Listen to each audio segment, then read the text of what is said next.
આજે તો ઘરેથી નીકળવામાં કેટલું બધું મોડું થઈ ગયું છે. આ તડકો ઉપર આવ્યો છે અને આ તડકાના લીધે તો એટલી બધી ગરમી લાગે છે. લાવને આજે એને વૃક્ષ કાપી નાખવું એકાદું, અને વૃક્ષ કાપીને લાકડા વેચીને પૈસા કમાવું અને પૈસાવાળો થઈશ અને પછી બંગલો ને એવું બધું બનાવીશ. રેવા દે તો મને ના કાપ. હું તો તને આટલો બધો સરસ છાંયો આપું છું, ફળ આપું છું, અને તારે મને જ કાપવું છે?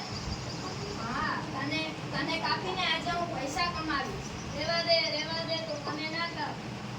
હાલે, આ પેલા તડકો માથે આવ્યો છે, પેલા થોડું ખાઈ લઉં.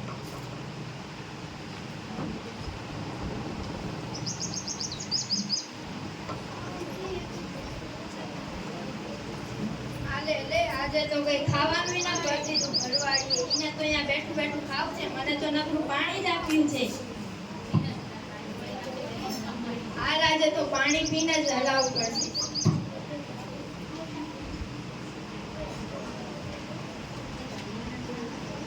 પાણીથી તો કઈ ભૂખ મળતી છે? હા, જો આના ઉપર એક ફળ આવેલું, ઈ ઉતારી લો. રેવા દે તું મારું ફળ ના ખાસ. તું તો મને જ મારવા આવ્યો હતો ને, તું મને જ કાપવા આવ્યો હતો. હવે તું મારું ફળ શા માટે ખાસ? ના, તારા જેવું કોણ હોય? ખાઈ લે હવે.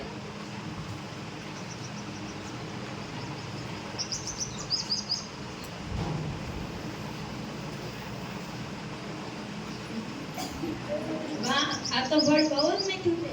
ભાગો રે ભાગો, વાઘ આવ્યો.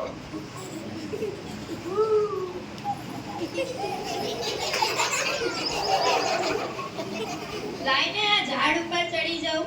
તારે ના, તું મારા ઉપર ના ચડતો. હમણાં તો તું મને જ કાપવા આવ્યો હતો. અત્યારે તારે મારી મદદની જરૂર પડે છે. જા, તારા જેવું કોણ છે? લઈ જા મને બચાવવા.